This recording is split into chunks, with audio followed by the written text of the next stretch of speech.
Bismillahirrahmanirrahim. Alhamdulillahirabbil alamin. Allahumma shalli wa sallim ala sayyidina Muhammad wa ala alihi wa sahbihi ajma'in. Allahumma arinal haqqa haqqan warzuqna ittiba'ah wa arinal batila batila warzuqna ijtinabah wa ba'du. Saudara-saudara kaum muslimin dimanapun kalian berada, rahimakumullah. Bicara masalah Wahabi atau yang ngaku-ngaku sebagai Salafi, orang-orang atau kelompok yang merasa dirinya paling benar, merasa dirinya paling sunnah, paling Al-Quran, nyatanya mereka ini tidak mengikuti Al-Quran. Merasa dirinya ini paling bisa memahami Al-Quran dengan dirinya sendiri tanpa melalui para ulama.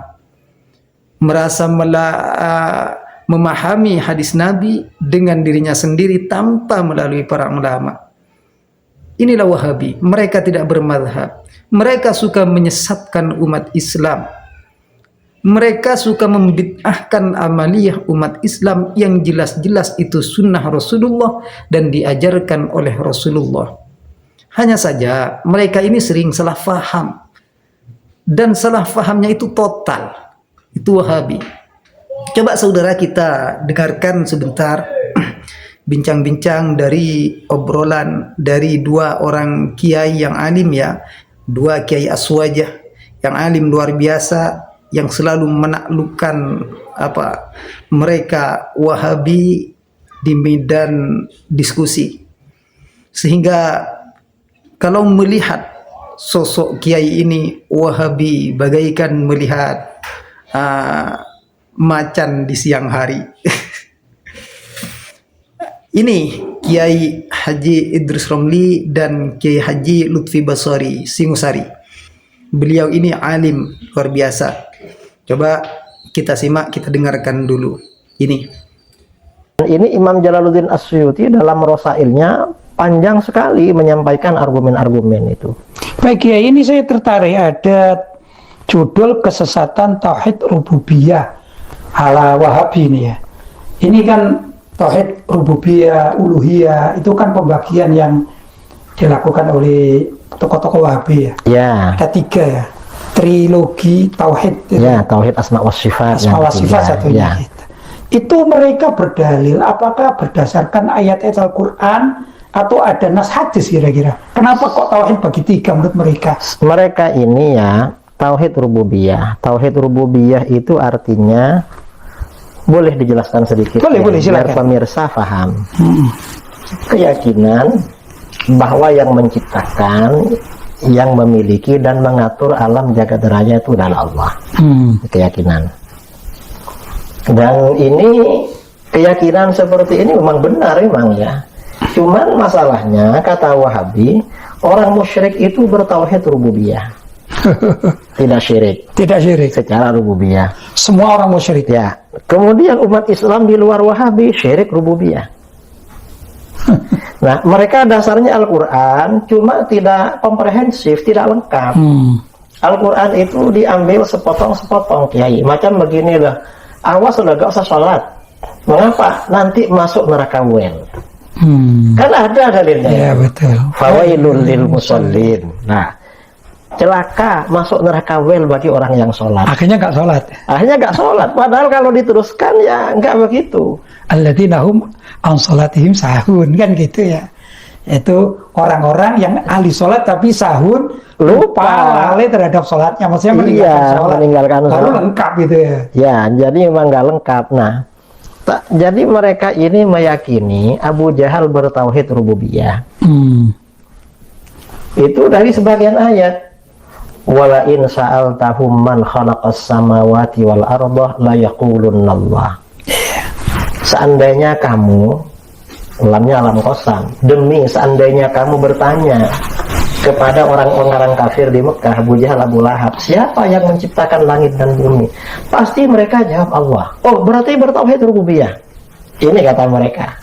Enggak syirik sama sekali. Padahal ayat sebelumnya menjelaskan kalau mereka syirik rububiyah.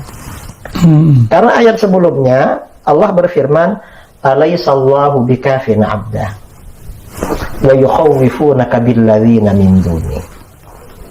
Bukankah Allah yang mencukupi hambanya? Maksudnya Rasulullah SAW. Wa yukhawwifunaka billadzina min dunihi. Orang-orang musyrik di kota Mekah menakut-nakuti Nabi dengan berhala-berhala yang disembah oleh mereka. Kata mereka, awas Muhammad, kamu ini kalau macam-macam sama berhala, nanti kamu dibunuh sama berhala, karena itu Tuhan. Atau kamu dibuat gila.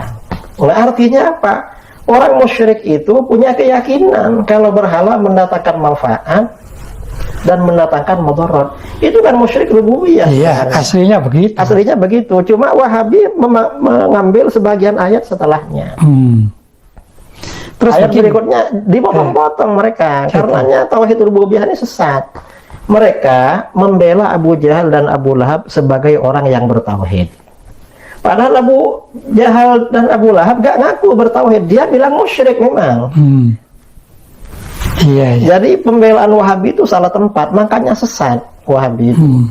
Terus begini ya, mereka itu gak anti bid'ah, tapi sesuai dengan persepsi dan definisi mereka ini, bahwa di antara bid'ah itu adalah sesuatu yang tidak pernah dilakukan oleh Nabi, kan begitu ya. Iya. Padahal pembagian tauhid menjadi 3 itu kan tidak ada dasarnya secara tekstual ya.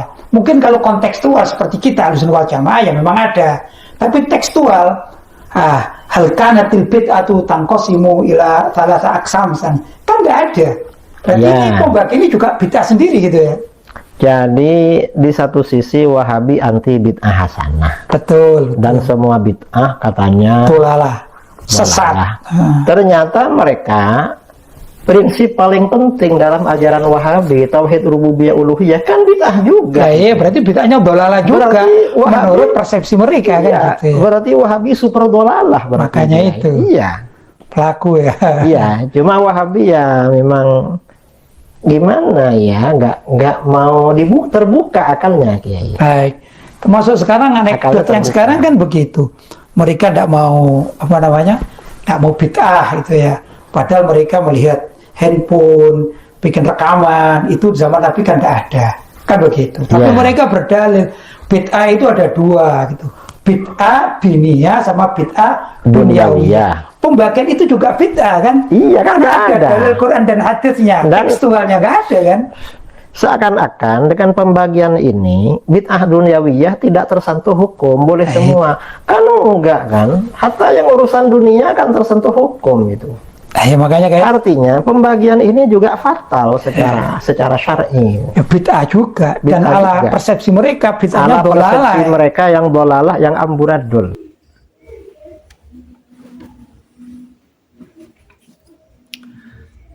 Nah, itu saudara masalah tauhid Asy'ariyah disesatkan oleh mereka karena sifat wajib Allah dibagi cuma 20. Terlalu sedikit, disesatkan dan membuat-buat tauhid seperti itu, membuat-buat konsep tauhid. Imam Asy'ari, terus mereka sendiri membagi tauhid jadi 3, ada uluhiyah, ada rububiyah, ya ada asmaus sifat. Ini Wahabi. Jadi pembagian sendiri ini tidak pernah terjadi di zaman Nabi. Mereka sendiri membagi-bagi konsep tauhid seenaknya sendiri. Sedangkan Asy'ariyah itu disesatkan oleh mereka. Itulah kelompok yang gagal fahamnya gagal total. Seperti itu. Ya, terima kasih. Semoga bermanfaat.